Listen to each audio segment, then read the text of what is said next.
اور اس کے بعد میں جو چیز فرمائی ہے ہمارے دل کے اندر سے نکالنا جس کا ضروری ہے وہ ہے گھمنڈ اور تکبر۔ آدمی کے دل کے اندر سے گھمنڈ اور تکبر کا نکالنا ضروری ہے۔ یہ گندگی ہے بہت بڑی، جب تک یہ گندگی دل میں سے نہیں نکلیں گی اس وقت تک رمضان کا نور دل میں نہیں آئے گا۔ گھمنڈ اور تکبر کسے کہتے ہیں؟ اپنے آپ کو بڑا سمجھنا۔ اپنے آپ کو کیسا سمجھنا بھائی؟ بڑا سمجھنا، اور دوسروں کو حقیر سمجھنا۔ دوسروں کو کیسا سمجھنا؟ حقیر سمجھنا، اور خود کو سب سے اعلیٰ سمجھنا، سب سے افضل سمجھنا۔ اللہ تعالیٰ کو یہ عمل بھی سب سے زیادہ ناپسندیدہ ہے، بلکہ اللہ کو وہ بندہ سب سے زیادہ پسندیدہ ہے جس کے بارے میں فرمایا کہ من تواضع للہ رفعہ اللہ۔ جس آدمی میں عاجزی ہوں گی، انکساری ہوں گی، چھوٹا پن ہوگا، جو اپنے آپ کو سب سے چھوٹا سمجھے گا، اللہ کے نزدیک وہ بندہ سب سے اونچا ہے۔ اور جو یہ سمجھے گا کہ نہیں میں سب سے بڑا ہوں، اور بڑے پن کی میں آپ کو اس کا اگزامپل دے کے بتاتا ہوں کہ بڑا پن کیسا ہے۔ آدمی کو فیل نہیں ہوتا، ہر آدمی یہ سوچتا ارے میں کہاں بڑا سمجھتا ہوں اپنے آپ کو، میں تو اپنے آپ کو ایک دم نارمل سمجھتا ہوں، میں تو ایک دم چھوٹا انسان ہوں۔ اس کا امتحان کب ہوتا ہے؟ اس کا امتحان ہوتا ہے جیسے شادی بیاہ کا کوئی موقع ہے ہمارے رشتہ داروں میں۔ اب ایسے موقع پر گواہ کے اندر اگر کسی کا نام نہیں لکھے، وکیل میں کسی کا نام نہیں لکھے، اب وہ ناراض ہو کے بیٹھ گیا۔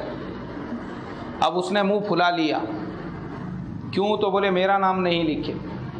اب یہ جو ناراض ہونے والا ہے، یہ اس کا ناراض ہونا اس کے گھمنڈ اور تکبر کی علامت ہے۔ کائی کی علامت ہے بھائی؟ اس کے گھمنڈ اور تکبر کی نشانی ہے۔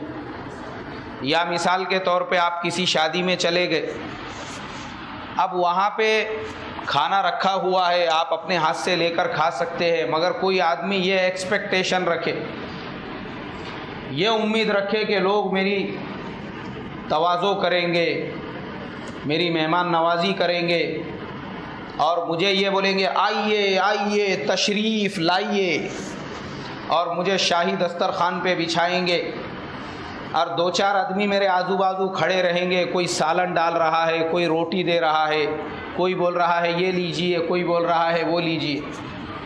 اب کسی آدمی نے ایسی امیدیں رکھا، اور شادی میں جانے کے بعد کیونکہ شادی والے جو رہتے ان کے پیچھے دنیا بھر کے کام رہتے بیچاروں کے، وہ اپنے کام میں مشغول ہو گئے، اور اس آدمی کو اگر کسی نے ایسا نہیں کہا تو ویسے ٹائم پہ اس کے دل میں، اس کے نفس میں اگر یہ بات پیدا ہو رہی ہے کہ ارے یار میرے کو تو کوئی پوچھ رہا بھی نہیں، یہ بات کا پیدا ہونا اس کے گھمنڈ اور تکبر کی علامت ہے۔ کائی کی علامت ہے بھائی؟ گھمنڈ اور تکبر کی نشانی ہے۔ گھمنڈ تکبر کسے کہیں گے؟ میں وہی بتا رہا ہوں۔ یہ چیز آدمی کو فیل نہیں ہوتی، محسوس نہیں ہوتی، لیکن محسوس کب ہوتی؟ جو عاجزی انکساری والا آدمی رہتا نا، اس کو یہ چیزوں کی فکر نہیں رہتی، وہ کہاں بیٹھا، کدھر بیٹھ کے کھایا، کب وہاں سے اٹھ کے چلا گیا، اس کو محسوس بھی نہیں ہوتا۔ لیکن جس آدمی کے دل میں اکڑ ہوتی ہے، تکبر ہوتا ہے، گھمنڈ ہوتا ہے، وہ یہ چاہتا ہے کہ لوگوں نے مجھے کیا کرنا؟ زیادہ عزت دینا۔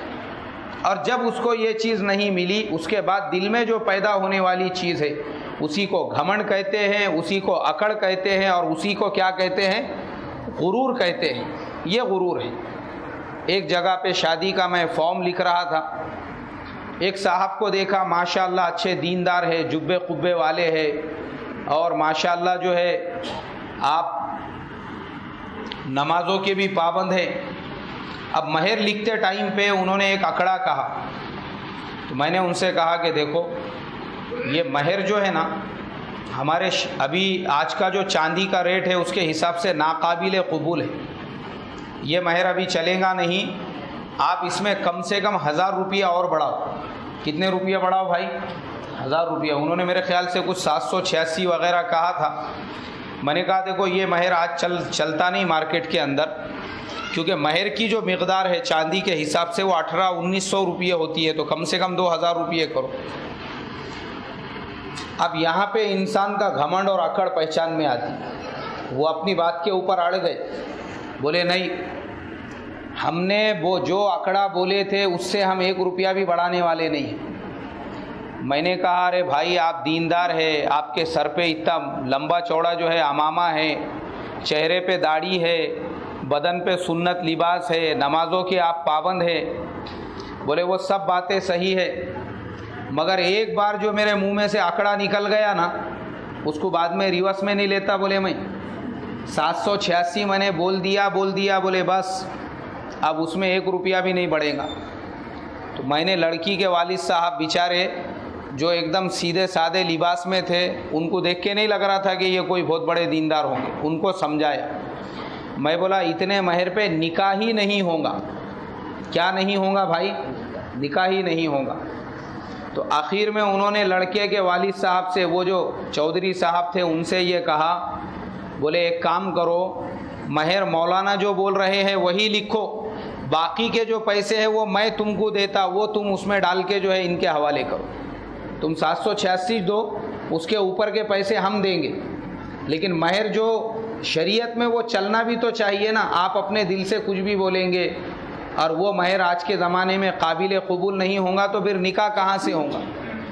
تو انسان کا گھمنڈ اور اکڑ ایسا پہچان میں آتا ہے، اور عاجزی انکساری والا جو آدمی ہوتا ہے وہ شریعت کے آگے شریعت کی بات کو قبول کر کے اپنی بات کو پیچھے لے لیتا ہے۔ نہیں بھائی، جب اللہ رسول کا حکم ہے اتنے رقم پہ مہر نہیں ہوتی، ٹھیک ہے، جو اللہ رسول کا حکم ہے میں اس کو ماننے کے لیے تیار ہوں۔ تو یہ نفس کی گندگیاں ہیں، ہمارے دلوں میں نور کیوں نہیں آتا؟ ایسے بھی لوگ ہیں آج کے زمانے میں، وہ جب ہاتھ اٹھاتے ہیں اللہ تعالیٰ ان کی دعاؤں کو قبول کرتا ہے۔ ان کے خواب میں ہفتے میں کئی مرتبہ اللہ کے نبی صلی اللہ علیہ وسلم کی زیارت ہوتی ہے۔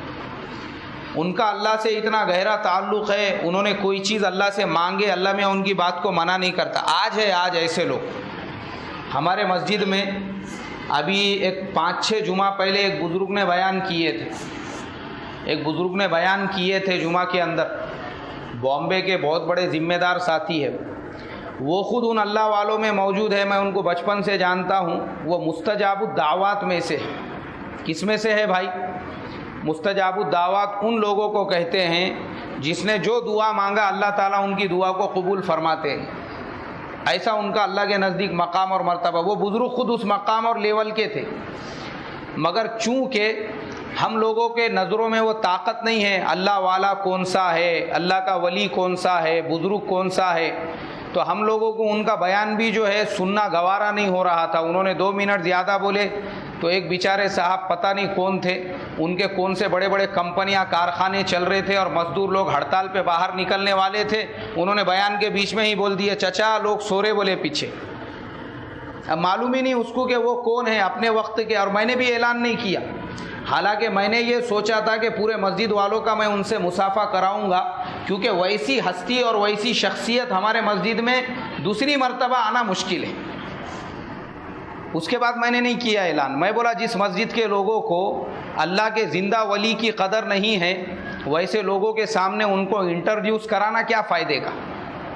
اور وہ چلے گئے۔ آپ میرے کو پوچھنا مت بعد میں ان کا ایڈریس پتہ کہ بامبے میں وہ کہاں رہتے، وہ جہاں سے آئے تھے وہ چلے گئے۔ تو اللہ کے ولی، اللہ کے پہنچے ہوئے بندے آج بھی موجود ہیں ہمارے اس زمانے میں۔ تو اس کے لیے میرے بھائیوں، اگر ہم بھی ان کے جیسا بننا چاہتے ہیں تو پہلے اپنے دل کو گندگیوں سے صاف کرو، پاک کرو، اور قرآن کی زیادہ سے زیادہ تلاوت کرو، چلتے پھرتے ذکر و اذکار کرو، تاکہ ہمارے دلوں میں بھی ویسا نور پیدا ہو سکے۔ کریں گے بھائی سبھی انشاءاللہ؟ اللہ مجھے آپ کو عمل کی توفیق عطا فرمائے۔ جن کی سنتیں باقی ہے وہ پڑھ لیں۔